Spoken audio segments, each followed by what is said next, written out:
যোগ্যতা নেই। স্বয়ং নারদ মুনি বলছেন যে তোমার গুরু হবার আমার যোগ্যতা নেই। ধ্রুবজি মহারাজ তার চরণাশ্রয় করেছেন, দিব্য গোপাল মন্ত্রে দীক্ষিত করেছেন। ওম নমো ভগবতে বাসুদেবায়, দিব্য গোপাল মন্ত্রে তাকে দীক্ষিত করেছেন। এবং দীক্ষের পর্যায়ে এবার ধ্রুবজি মহারাজ বৃন্দাবন গমন করলেন। আসুন আমরা সকলেই বৃন্দাবন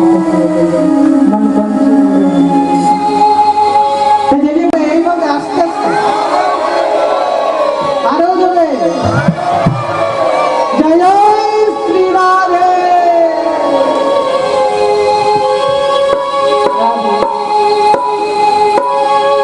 কারণ বৃন্দাবন এত সহজে যাওয়া যায় না, বৃন্দাবন এত সহজে যাওয়া যায় না, এত সহজে যেতে পারবো? বৃন্দাবনে যাওয়াতে কত বাধা, কত বিপত্তি, কত মারের টানা খিচায়। বৃন্দাবন যাচ্ছে, বৃন্দাবন কখন যাওয়া যায়? যখন রাধা রানী কৃপা করে। আর যখন বৃন্দাবনের খেয়াল করে তখন আমার শ্যাম সুন্দর কৃপা করে। তার জন্য আসুন আমরা সকলে বৃন্দাবনে প্রস্থান করি। জয় জয় শ্রী রাধে।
দিন অন্তরে অন্তরে যেন এই দেহটা ঠিক থাকে, 3 দিন অন্তরে অন্তরে শুধু বদ্রি ফল আর কয়েক বেল খেয়ে কাটাবেন।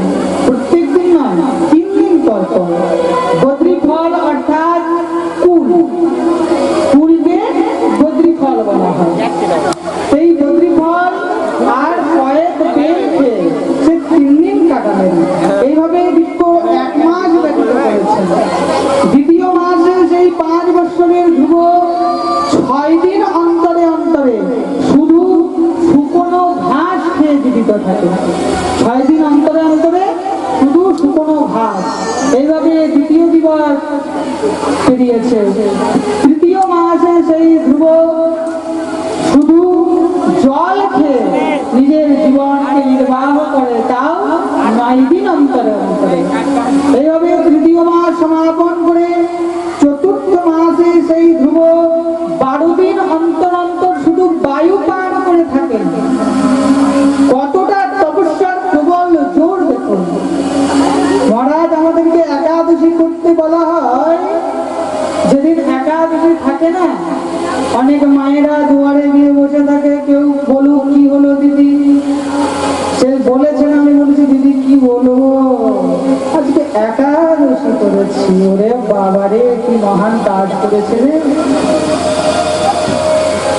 সে সেই জন্য দুয়ারটাতে বসে থাকবে, যেন কেউ জিজ্ঞাসা করে যে কি হয়েছে, এমন ভাবে বসে থাকবে 5 মাস খাই না।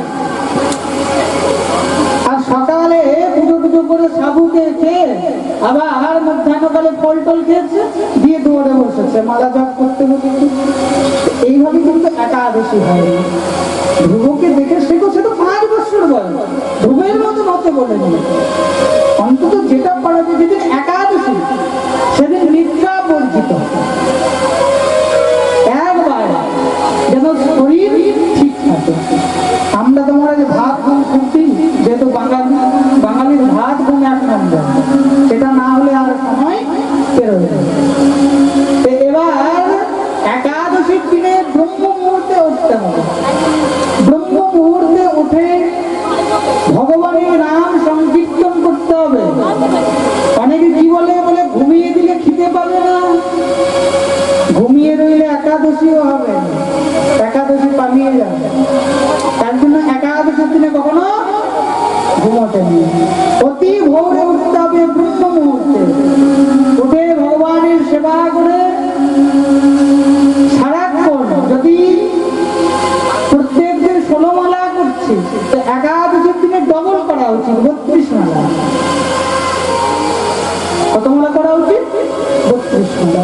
32 মালা নাও হয়, কিছু বাড়াতে হবে, কারণ একাদশীর দিনে স্বয়ং ভগবান একাদশীকে কৃপা করেছেন। তাই একাদশী অনেক মহান। তাই ধ্রুবজি মহারাজ চতুর্থ মাসে 12 দিন অন্তর অন্তর শুধু ঘাস খেয়ে থাকে। যখনই পঞ্চম মাস এসেছে, সেই ধ্রুবজি মহারাজ সব কিছু ত্যাগ করে এক পায়ে দাঁড়িয়ে দিব্য তপস্যা আরম্ভ করেছে। এইভাবে দিব্য পঞ্চম মাস যখন সম্পূর্ণ হয়েছে, ষষ্ঠম মাসে সেই এক পাকে ত্যাগ করে এক পায়ের বৃদ্ধ অঙ্গুষ্ঠিতে দিব্য তপস্যা আরম্ভ করেছে। সেই তপস্যায় সারা ব্রহ্মাণ্ড কম্পনমান হচ্ছে, ত্রাহিমাম ত্রাহিমাম হয়ে যাচ্ছে। দেবগণ চিন্তায় পড়ে গেল, ইন্দ্রের আসন ধত্তর ধত্তর করে কাঁপছে, কি হলো? ইন্দ্রদেব নিজের দিব্য দৃষ্টিতে দেখলেন যে উত্তাঙ্গপাদজি মহারাজ তাকে কোলে চাপতে দেয়নি, সুরুচি মা তাকে তপস্যা করতে পাঠিয়েছে। এইভাবে বকা টকা দিয়ে সে যদি আমার সিংহাসনে নিয়ে বসে যায়, সে যদি আমার সিংহাসন নিয়ে বসে যায়, সে যদি আমার সিংহাসন নিয়ে বসে যায়, তবে তো সত্যনাশ হয়ে যাবে। ইন্দ্রদেব ভয়ভীত, সমস্ত দেবগণ ভয়ভীত হয়ে ভগবানের চরণাসন্ন নিলেন। নৈবম বিদাম ভগবানম প্রাণরোধম চরাচরস্য অখিলস্য তত্ত্বধামনঃ বীরহিতং নো ব্রজনাদ বিমুক্ষম বৃত্তাবয়ং ত্বং শরণং শরণ্যে। রক্ষা করো, হে ভগবান রক্ষা করো। নৈবম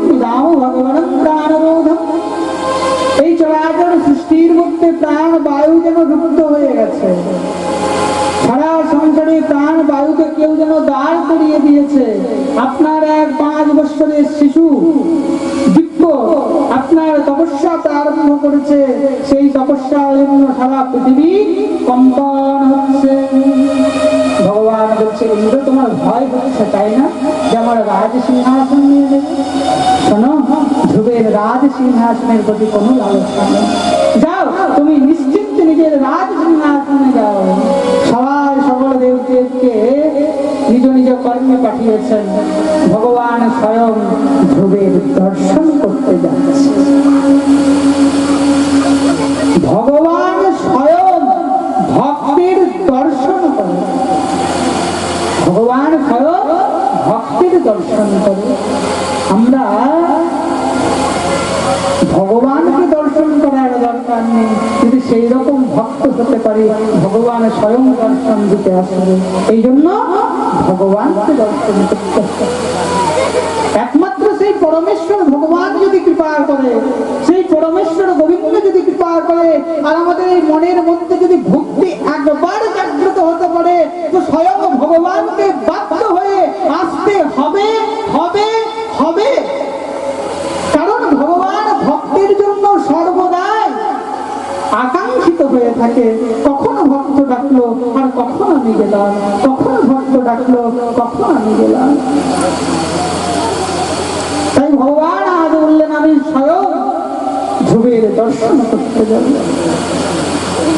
ভগবানের সেই কথা শুনে সমস্ত দেবতাগণ অচম্বিত হয়ে এলো। কে এমন ভক্ত যার দর্শন স্বয়ং ভগবান করবে? সেই দিব্য দৃষ্টি দেখে ভগবান গরুড়কে বললেন, চলো গরুড়, আমি যাব। কিন্তু মহারাজ গরুড়ের উপরে চেপে আছে, তবুও যেন মনে হয় যে এই গরুড় আসতে উঠছে। ভগবান গরুড়ের পিঠে চড়ে আছে, তবুও মনে হয় যেন গরুড় আস্তে আস্তে আস্তে আস্তে আস্তে আস্তে আস্তে আস্তে চলছে। ভগবান সেই সব দৃশ্য দেখছে, বলে, এই গরুড় দাঁড়াও দাঁড়াও, থামো থামো থামো, তোমার থেকে আমি হাঁটতে বেশি পারবো। ভগবানের দশ হয়েছে না, কতক্ষণে আমি ভক্তের দর্শন পাই। গরুড়ের পিঠে চড়ে আছে, তাও যেন মনে হচ্ছে যে গরুড় আসতে চলছে। গরুড়কে মাঝ পথে নামিয়ে ভগবান গরুড়ের পিঠ থেকে নেমে দৌড়াতে প্রারম্ভ করেছে। দৌড়াতে দৌড়াতে দৌড়াতে দৌড়াতে ভগবান ধ্রুবের কাছে গিয়ে উপস্থিত হয়েছে। ধ্রুব, চোখ খোলো, আমি স্বয়ং ভগবান তোমাকে দর্শন দিতে এসেছি। কিন্তু ধ্রুব চোখ কিভাবে খুলবে? ধ্রুবজি মহারাজ সেই গুরুদেবের কথা শুনে সেই দিব্য ভগবানের প্রতিবিম্ব নিজের হৃদয়ে রেখেছে। নিজের প্রতিবিম্বকে নিজের হৃদয়ে রেখেছে। সেই হৃদয়ে যতক্ষণ সেই প্রতিবিম্ব থাকবে, ধ্রুব আর কিভাবে চোখ মিলে তাকাবে? বারবার ভগবান আজ কাঁদছে, ধ্রুব একবার তুমি চোখ খুলো, আমি তোমার আর দর্শন করতে চাই, তোমার সেই যুগল নেত্র দেখতে চাই। ভগবানের ভক্তকে দেখার জন্য তঞ্চি হয়ে গেছে, কিন্তু ধ্রুব আর চোখ খুলে না। ধ্রুব সেই অন্তরের মধ্যে দিব্য ভগবানের প্রতিবিম্ব দর্শন করছে, সেই পরমেশ্বর ভগবানকে দেখছে। ভগবান যখন আর পারলেন না, ভক্তের মনে কষ্ট দিলেন। কি করলেন? ধ্রুবের অন্তরে যে দিব্য নারায়ণের প্রতিবিম্ব ছিল সেটাকে কেড়ে নিলেন। আর যখনই কেড়ে নিয়েছে, ধ্রুবের মন বিচলিত হয়েছে। আর যখনই ধ্রুবের মন বিচলিত হয়েছে, তখনই চোখ খুলেছে।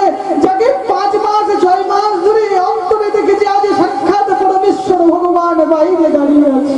ধ্রুব গোবিন্দের চরণে পড়ে এলো, প্রভু কৃপা করুন। সেই দিব্য দর্শন, এই দর্শন শুধু শুধু পাওয়া যায় না। দিব্য জন্মের প্রতিশ্রুতির ফলে ভগবানের দর্শন পাওয়া যায়। ধ্রুবজি মহারাজকে যখন ভগবান দর্শন দিয়েছেন, ধ্রুবজি মনে মনে ভাবে যে কিছু স্তব করবে। কিন্তু মহারাজ ছোট থেকে তো ধ্রুবজি মহারাজ কোনো কিছু পড়েনি, কিভাবে স্তব করবে? ধ্রুবজি মহারাজের জীবা লপ করছে স্তব করার জন্য। ভগবান কৃপা করলেন, ধ্রুবের গালের মধ্যে নিজের বাম হস্ত করতে, কৃতাঞ্জলিম কম্পনা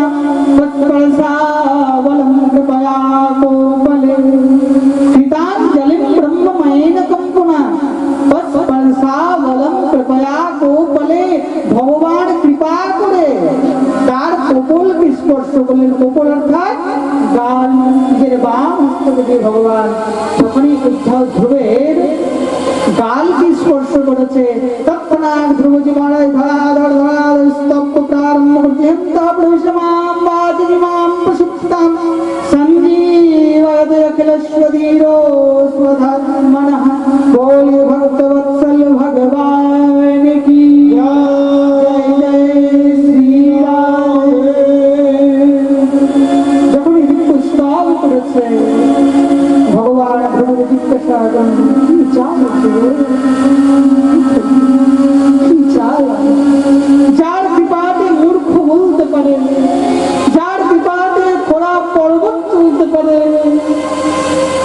যে স্বয়ং আমাকে দর্শন দিতে এসেছে আমরা কি চাইবো তার কাছে সব থেকে বড় যে তার আমি দর্শন পেলাম এর থেকে আর আমার কিছু চাই না আমি যে তার দর্শন পেয়েছি এটাই আমার সব থেকে ভাগ্যবান। মহারাজ আমাদের সামনে যদি মামুলি কোনো মুখ্যমন্ত্রী কেউ যদি দাঁড়িয়ে যায় তো তাকে এই দাও সেই দাও এই দাও করি ত্রিলোকেশ্বর ব্রহ্মাণ্ড নায়ক যদি আমাদের সামনে দাঁড়ায় তো তার কাছেও আমরা সেই ইচ্ছাই চাই। আচার্যগণ বলে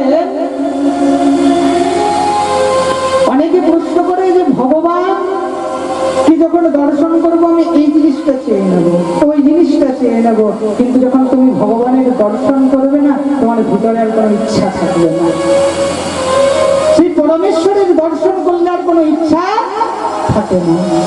ইচ্ছা যতক্ষণ না সেই পরমেশ্বর দর্শন পাচ্ছি না ততক্ষণ পর্যন্ত ইচ্ছা আমাদের কাজ রাধে রাধে বললাম जोर से बोलिए पीछे जो है सभी एक साथ जय जय श्री राम। दिक्को ध्रुवजी महाराज को बोलते हे किच्छु चाय ध्रुवजी महाराज बोलলেন না প্রভু हम किच्छु চাই না আমার কাছে সব কিছু আছে। বলে যাও তুমি আজ থেকে 36,000 বছর পর্যন্ত রাজত্ব করো। দিক্কো তাকে 36,000 বছর পর্যন্ত রাজত্বের প্রদান দিয়েছেন। ভগবান অন্তর্ধান হলেন।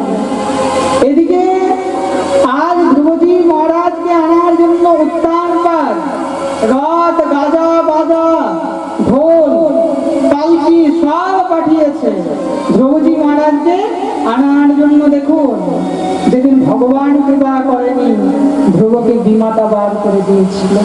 উত্তানপাদ রাজা ধ্রুবকে কোলে নেওয়ার জন্য সংকোচ করছিল সেই রাজা উত্তানপাদ আজ একবারও সংকোচ করলো না সঙ্গে সঙ্গে বাজা গাজা সকলকে পাঠিয়ে দিয়েছে। কেন? কারণ আজ ভগবান আমাদের সাথে আছে। অর্জুন তো জানতো যতদিন ভগবান ছিল ততদিন তো অর্জুনের গান্ডীবের জোর ছিল। যেদিন ভগবান ত্যাগ করে দিলেন সেই অর্জুনের গান্ডীবেরও জোর চলে গেল। তাই ভগবান আমাদের উপরে যতদিন কৃপা করবে ততদিনই তার কৃপা থাকবে। যেদিন ধ্রুবজি মহারাজকে সবাই তিরস্কার করেছিল আজ স্বয়ং ভগবান ধ্রুবজি মহারাজকে দর্শন দিয়েছে বলে